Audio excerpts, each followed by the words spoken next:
बिस्मिल्लाहिर्रहमानिर्रहीम। अस्सलाम वालेकुम। कैसे हैं आप सब लोग, ऑल द पार्टिसिपेंट्स। आज हमारा जो लेक्चर है दैट इज अबाउट द री imagining ancient healing technology innovation in traditional cupping therapy. Because क्योंकि हम एक बेसिक जो कपिंग का प्रोसेस है वो तो हम देख ही रहे होते हैं, आप लोग भी देख रहे होंगे कि उसके अंदर कैसे एक ट्रेडिशन जो है वो इन्वॉल्व है, लेकिन इसको आज हम थोड़ा सा मॉडर्न पॉइंट ऑफ व्यू से भी देखेंगे। इसीलिए हमने वर्ड यूज किया है री इमेजिनिंग, कि एक जो पुराना तरीकाकार है थ्रू कपिंग जो हम कर रहे हैं उसको के बाद आप एक नए तरीके से कैसे उसको फॉलो कर सकते हैं या उसको हम समझ सकते हैं।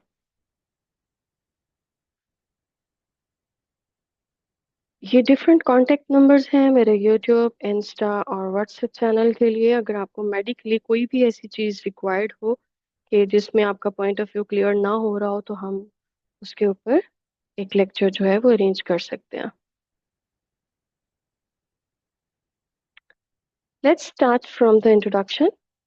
As you all know, cupping therapy is an ancient practice that has gained modern popularity, and this presentation we will explore how we can revitalize this technique. हम इसको ज्यादा अच्छे तरीके से कैसे कर सकते हैं? By integrating innovative insights from contemporary health practices and research.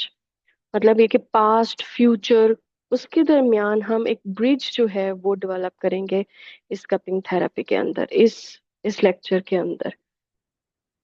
The word hijama cupping comes from the root al-hajam. बहुत सारे मीनिंग्स हैं, but out of various meanings mentioned in different Arabic lexicons and dictionaries, the most relevant one, the meaning of word hajam means to suck. Hajam is a cupper or masses sucker is one who performs the operation, जिसको जो cupping कर रहा होता है।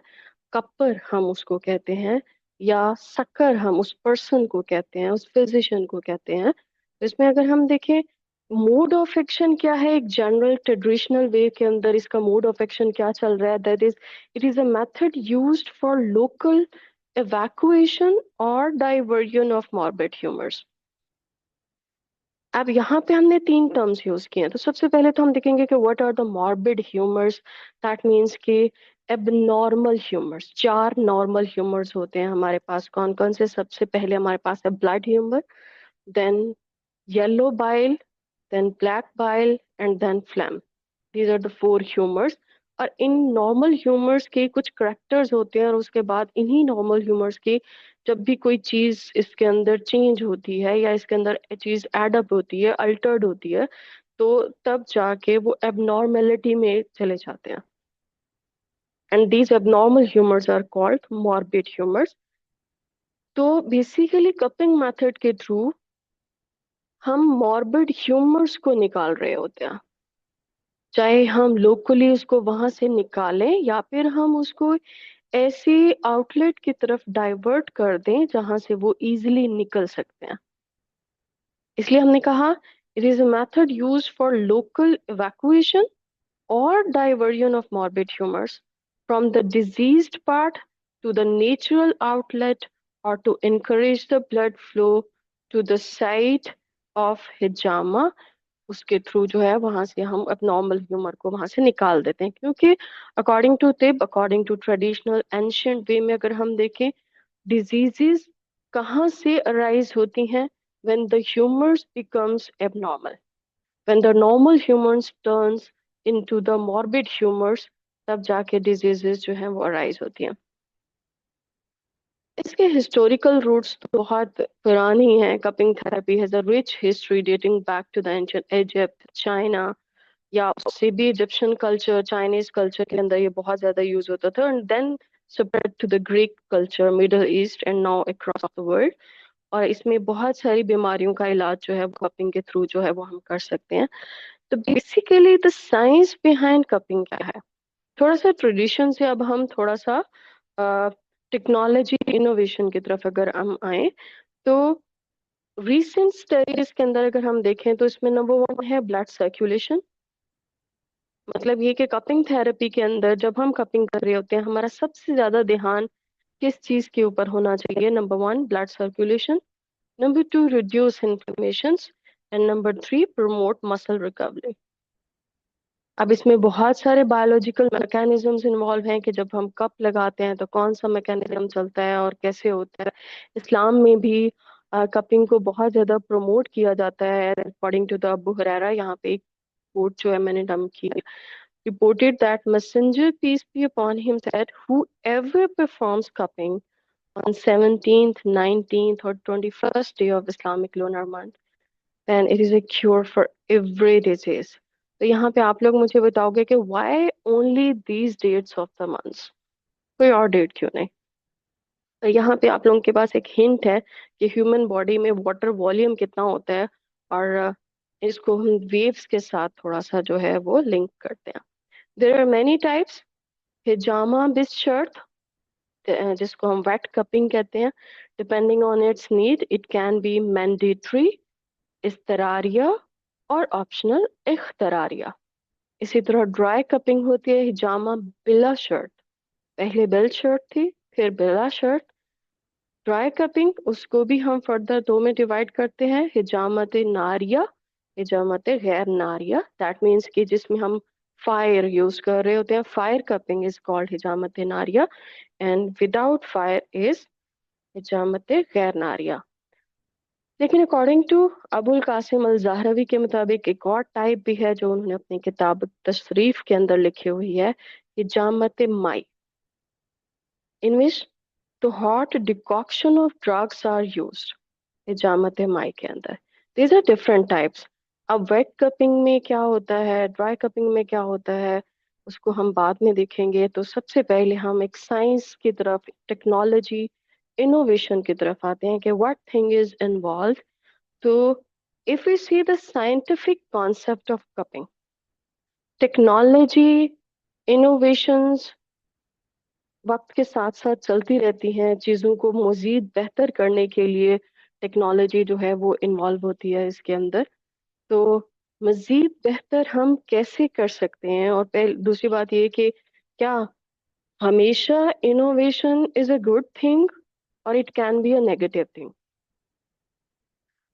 तो technology के लिहाज से जो इनोवेशंस हुई हैं न्यू कपिंग के अंदर, तो उसमें डिफरेंट है। अब इसको हम याद रखने के लिए अगर आप एक एनोलॉजी, हम एक एनोलॉजी, एक कॉन्सेप्ट यूज करें कि सपोज आपका एक घर है और आप उसको मॉडर्नाइज्ड ऑटोमेटेड करना चाहते हैं, लेकिन उसका जो बेसिक कॉन्सेप्ट है वो भी नहीं खराब करना चाहते, उसको मजीद इम्प्रूव करना चाहते हैं। तो उसमें अगर हम देखें तो नंबर वन कपिंग में क्या हुआ है innovation? Automated suction systems. Number two digital pressure monitoring. Number three temperature control systems. Number four biocompatible materials का यूज।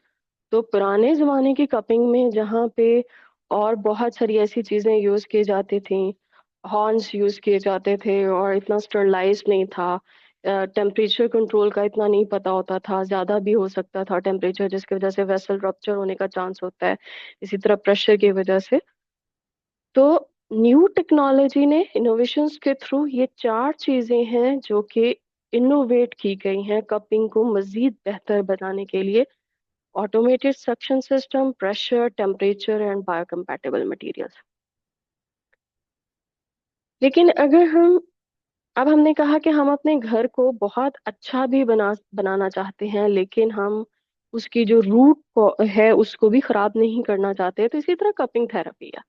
तो to know about cupping, what are the three basic principles of cupping? कि अगर आप cupping करते हुए उन तीन principles को फॉलो नहीं करते या अगर आपको उनका नहीं पता, तो you can not be a best copper. तो उसमें अगर हम देखें तो फर्स्ट वन हमारे पास है circulatory enhancement. That your cupping your cupping process should stimulate the blood flow to aid healing, ना कि हीलिंग को खराब करने के लिए बल्कि हीलिंग को अच्छा करने के लिए। तो number one principle is circulatory enhancement. Number two is negative pressure applications. It creates suction on the skin enhancing therapeutic effects, इसलिए नेगेटिव प्रेशर क्रिएट करना जरूरी है। And number three is tissue mobilisation. It loosens the tight muscles and improves the flexibility. These are the three basic principles of cupping, कि अगर आप इन तीन principles को follow कर रहे हो सॉरी, तो you are the best Kapoor.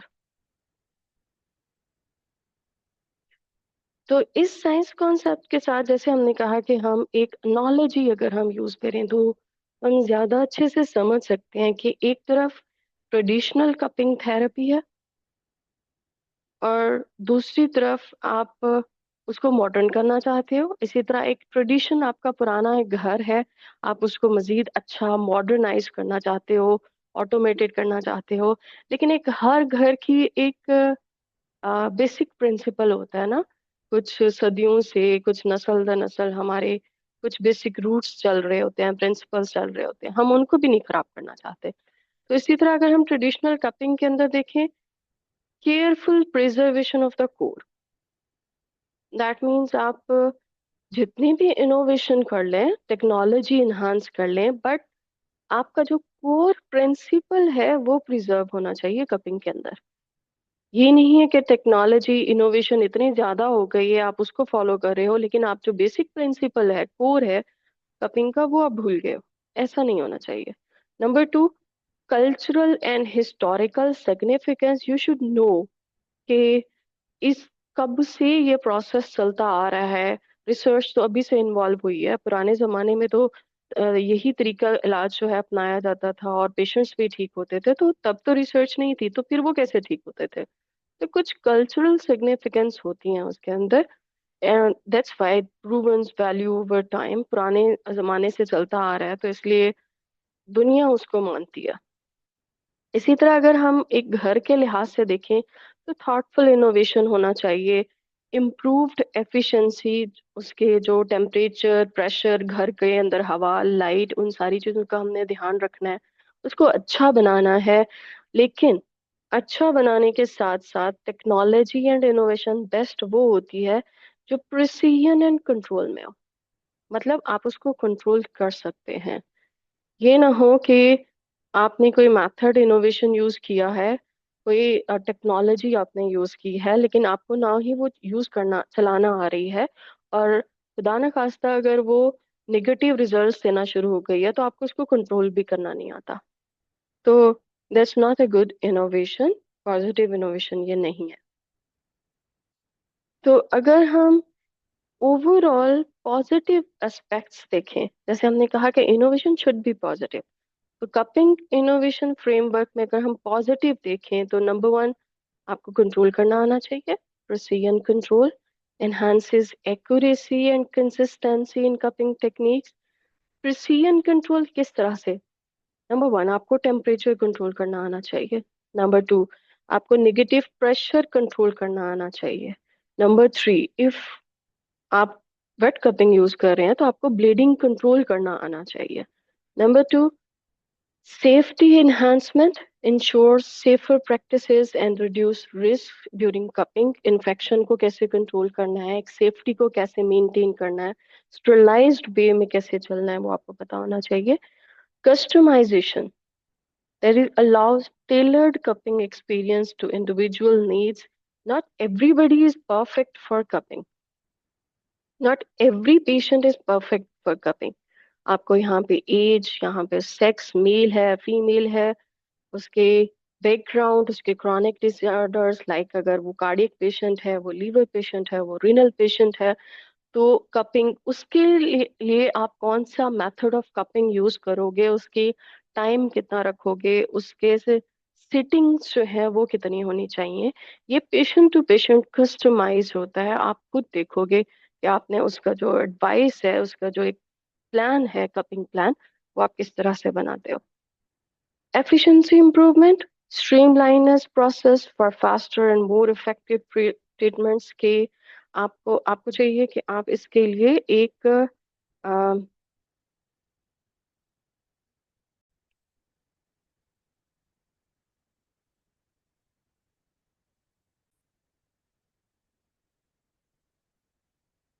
Next one is preservation of core functions, कि आप कोर प्रिंसिपल्स को फॉलो करते हुए आप उस कपिंग से फायदा उठाओ, कपिंग के इनोवेशन से फायदा उठाओ।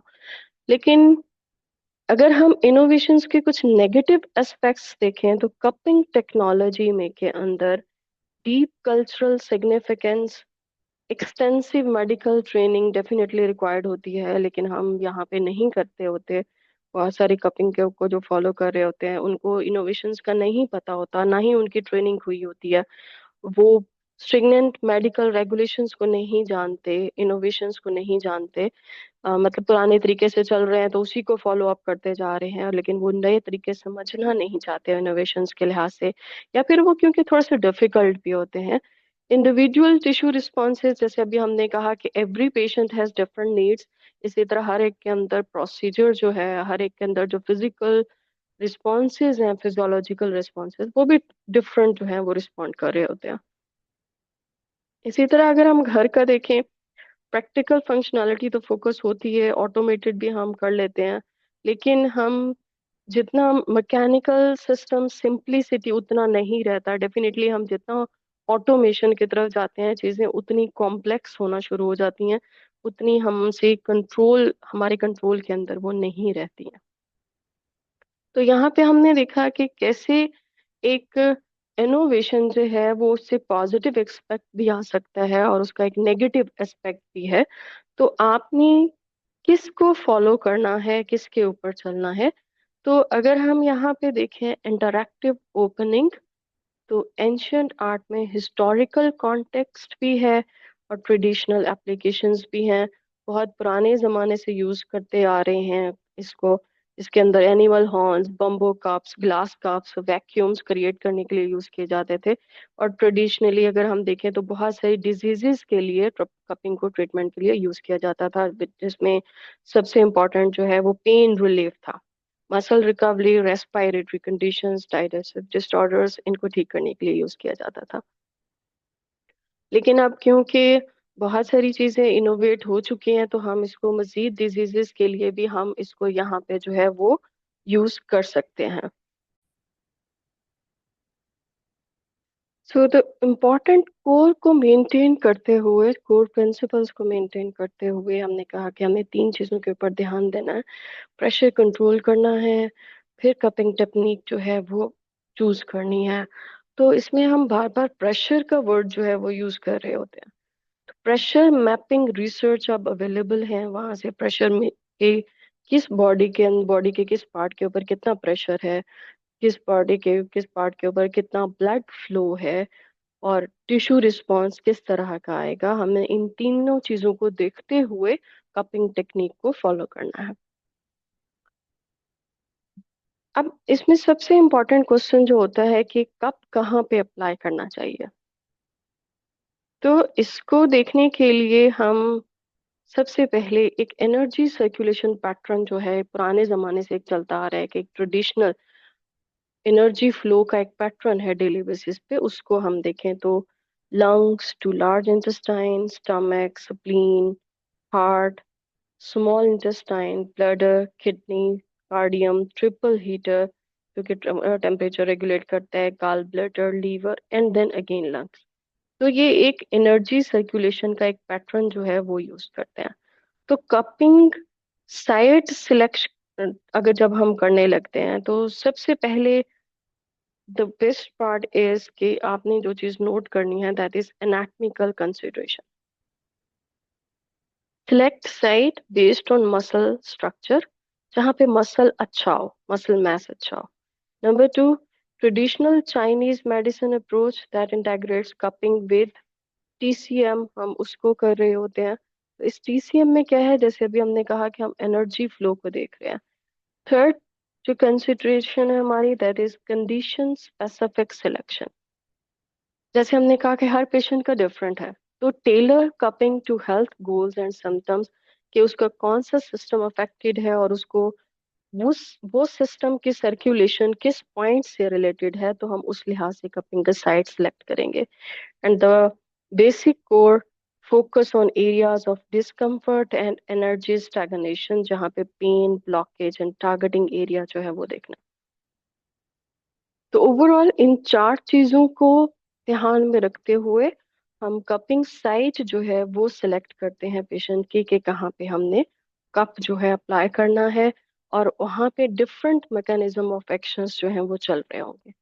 तो इसके लिए हम थोड़ा सा नेक्स्ट लेक्चर के अंदर हम फॉलो करेंगे कि कौन से मैकेनिज्म्स इन्वॉल्व हैं और कौन सी साइट जो है वो बेस्ट है किस डिजीज के लिए।